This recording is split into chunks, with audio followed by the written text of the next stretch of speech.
Todo suporta ang Trade and Industry Department sa mga MSME sa bansa. Sa katunayan, naglunsad ito ng food festival na sinalihan ng mahigit 200 negosyo. Ang detalye sa agenda report ni Sujin Kim. If we don't support the Philippine products, who else will? Diba? We have so many beautiful products. We have so many products out there that just needs to be discovered or needs to be known. Ito ang naging panawagan ni Trade Secretary Cristina Roque kasabay ng pagdiriwang ng Food Festival sa Mandaluyong City, kung saan mahigit 200 negosyante mula sa 18 rehiyon ang ibinida ang kani-kanilang heritage-inspired innovations. Tuloy-tuloy din ang pagtulak ng DTI sa pag-digitalize ng mga MSMEs.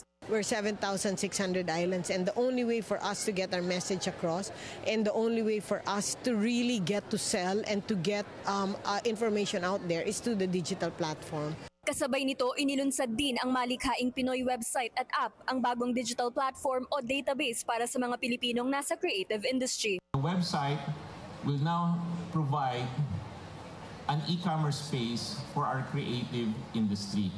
So kami, ang collaboration namin is to create more jobs in the country. In fact, yung target sa akin for digitally and digitally enabled jobs, 8 million additional jobs. And where do we get most of the jobs? It will come from the growing sector of the digital economy.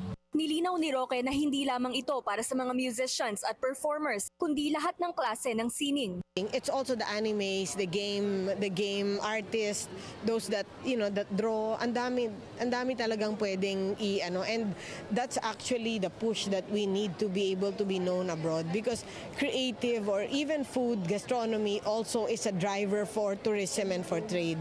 So lahat ng pwede nating ilabas, especially in the creative industry, we really need to push.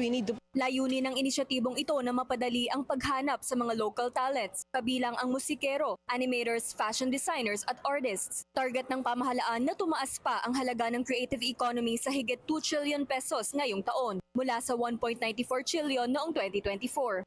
Yes, dapat we have to go higher. Every year dapat we should really push for higher. Maliban sa pagkain, target din ng DTI na mapalawak ang kanilang reach para sa iba pang trade shows gaya ng bridal, wellness, skincare, arts and crafts at fashion. Para sa agenda, Sujin Kim, Billionaire News Channel.